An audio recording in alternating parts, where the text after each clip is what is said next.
Live from our 7 Tasmania studios, your nightly news with Louise Hobart begins now. The woman has been charged with wounding after allegedly hitting a man over the head with several bottles overnight.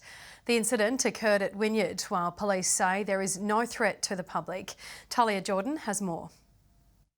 Emergency services were called to an incident here in Maple Crescent in the early hours of this morning. They say a man received non-life-threatening injuries and declared a crime scene. It's alleged that just after midnight, a 41-year-old woman approached a man's caravan parked in the cul-de-sac. Police say a 43-year-old man received head injuries after being struck with several bottles. He was taken to the Northwest Regional Hospital and treated for several lacerations.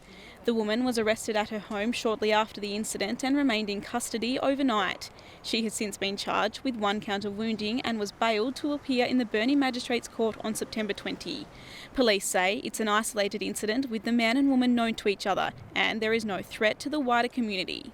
The incident occurred just 2 days after a man was critically injured during a double wounding at Devonport, but it's understood the two events are not related. Talia Jordan, 7 Tasmania News. A woman in her 70s has died from COVID-19 in Tasmania's south, bringing our death toll to 139. The state recorded 649 new cases overnight, with a number of active cases standing at 6,419. 44 people are in hospital being treated specifically for COVID, with 6 in the ICU. The Australian Medical Association is calling for pay parity with Victoria in hopes to see a much-needed influx of doctors making the move to Tasmania. Despite the government's $38 million expenditure on locum doctors last year, the healthcare sector is still failing to fill rosters. The patient's not going to get well treated in an unhealthy environment for the staff. If the staff are fatigued, if the staff are unhappy, if the staff are burnt out and they're tired, we're not going to be functioning at our best. And with local senior specialists nearing the end of their careers, the association says it fears for what the future of Tasmania's health will look like. Improving support for students is the focus of a new campaign aimed at getting extra staff into Tasmanian public schools. Teachers, parents and medical groups coming together, warning children are being left behind because of a lack of in-class support. A system being asked to do more than just teach our children. Managing behaviour, getting them dressed is what we're spending even in primary school, making sure that they're ready. The extra tasks taking a toll on learning, also pushing educators to breaking point. We're exhausted. Every teacher I've spoken to is exhausted and overwhelmed, and we don't yet have a light in sight. Stakeholders gathering today for the launch of Lifting Learning. The manifesto calling for the state government to hire extra specialised support staff. Among the goals, ensuring there is 1 psychologist for every 500 students. Tasmania currently has one of the lowest ratios of school psychologists to enrolled students. We are far from that number. They want to teach and they want to help our students, and often that means becoming the social worker or psychologist. The reality is the best thing for these students is to have a professional support staff person. The group says around 1 in 5 Tasmanian students need help to catch up, while 2/3 live in disadvantage. We need more funding to put the focus back onto the students, to give the students the centre of attention and the education that they deserve. We're not getting to all the learning. It's not happening, it's not possible in any school. In a statement, Education Minister Roger Yench says more than $5 million is in the budget to hire extra support staff, and he is open to working with stakeholders going forward. John Hunt, 7 Tasmania News. It's been 6 years since a break in the Hobart rivulet sent millions of litres of water gushing through the Myer shopping centre. The flooding, a reminder of the flames which engulfed the complex just 8 years prior. A historic Australian building obliterated within minutes.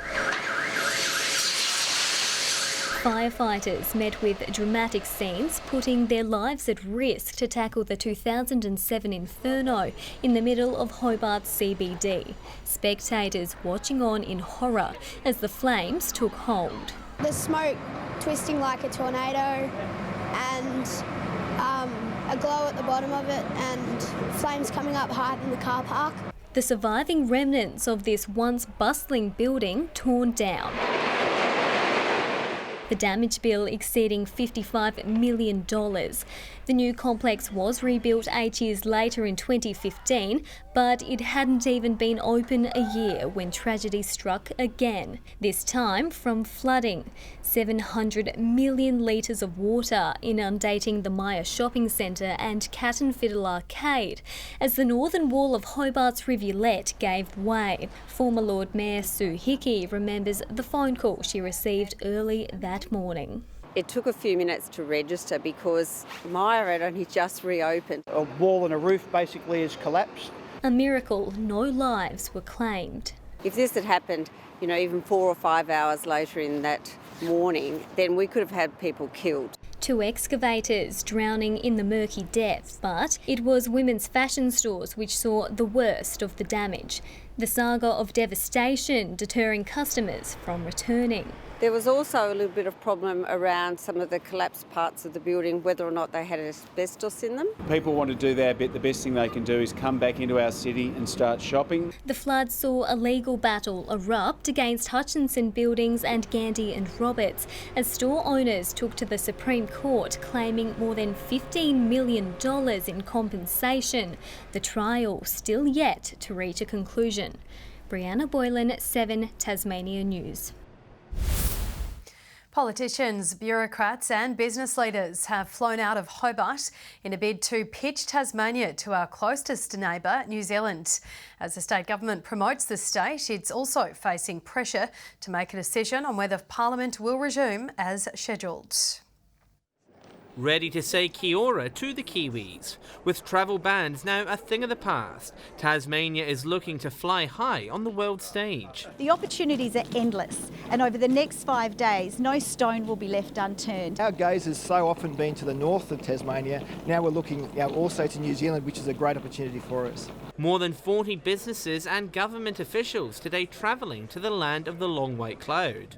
With Hobart connected to Auckland by air, business wants that bond extended into agriculture, tourism and other sectors. Our offering is very different, our produce, our cultural offering is very different. So whilst there's familiarity, it's a new destination in Australia for Kiwis. It's a new market for me, which is again why this mission is really important. But as the government's mission takes off, it's facing turbulence here in Parliament, with Jackie Petrusma's resignation earlier this week, impacting the Liberals' already slim majority. Labor wants to know if the House will return from its winter break, as scheduled Tuesday week. Well, it's getting ridiculous. We should know whether Parliament is going to sit. What's Jeremy Rockcliffe going to be like as a Premier? Is he a strong Premier? Will he be there? The government, however, remains coy. The Premier has been taking advice on that and he'll be making a statement shortly. John Hunt, 7 Tasmania News. It's been a big weekend in the northeast of the state with the staging of the annual Tassie Scallop Fiesta. Close to 2,000 people flocked to Breedport's Village Green, celebrating the town's rich maritime heritage. Scallop shucking exhibitions were on offer to tempt eager visitors, along with local food and wine samples. It's the first time the event was held after a hiatus due to COVID. Meanwhile, Breedport's skatepark was officially opened last night with lots of fanfare. The park, which started construction in January, was built at a cost of $230,000. Volunteers have come together on National Tree Day, planting 600 new native plants to replace the willows that contribute to flash flooding. They also break a lot of limbs, and those limbs can accumulate and cause blockage in the rivulet. We've got 3 platypus that live around the brewery, and this kind of work ensures that their ongoing habitats are suitable for the future. 100 new trees were also planted at Bridgewater today. And in the NBL 1 Women's, the Tornadoes were no match for the Waverley Falcons at Elfin Sports Stadium. Keely Froling had 38 points and 15 rebounds in the game, while Mariah Payne scored 26 points. However, the Falcons came away as 20-point victors. In the men's, Northwest Thunder had a slim 6-point win against Waverley. In the NPL, South Hobart is now within a point of Glenorchy after a 2-1 win over Launceston City. The Reds sealing the win with 2 goals in the space of 7 minutes midway through the first half and are now 4 games unbeaten in the league. Meanwhile, Clarence were too strong for Olympia in the Eastern Shore Derby. The Zebras running riot, thumping the Warriors 5-0. Good evening everyone. Launceston, Burnie and Devonport all reaching 13 degrees today and 12 in Hobart. Across the state, Flinders Island and Strawn the top of 14 degrees, King Island, Wynyard and Low Head all 13, 12 in St Helens and Grove and just 3 in Lyowini. A thick band of middle and high level cloud can be seen extending over the state and surrounding waters today, and further out an extensive cloud band can be seen over eastern Australia, while cellular air is visible over the Bight and Southern Ocean, indicating a cold airfield to follow. Tomorrow the high is moving over South Australia, while a trough joins a cold front over New South Wales. Another cold front lies near the coast of Western Australia with troughs to follow. North to northwesterly winds expected tomorrow 20 to 30 knots, increasing to 25 to 35 knots in the north during the afternoon. Swells in the west and south building to 4 to 5 metres. And there is a gale warning for the north and west coasts, including Banks Strait and Franklin Sound, and a strong wind warning for the east and south coasts and the southwest lakes. And there is also an initial minor flood warning for the North Esk River. Possible late showers and 13 in Hobart tomorrow, Dover and Ouse both 12 degrees. 12 and showers in Launceston and Devonport, Scottsdale reaching 11 with showers. Burnie and Strawn showers and 11 tomorrow, Stanley a top of 13. And 13 in St Helens, partly cloudy and 14 in Swansea and Ross 12. Looking on to Tuesday, showers about the west, far south and far northeast, easing during the afternoon.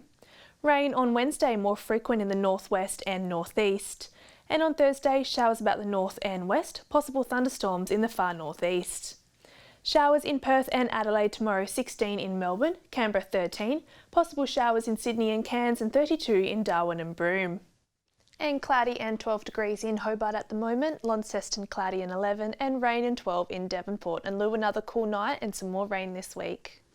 That's all your news for now. Thank you so much for joining us. From all of us, have a lovely and safe evening. Good night.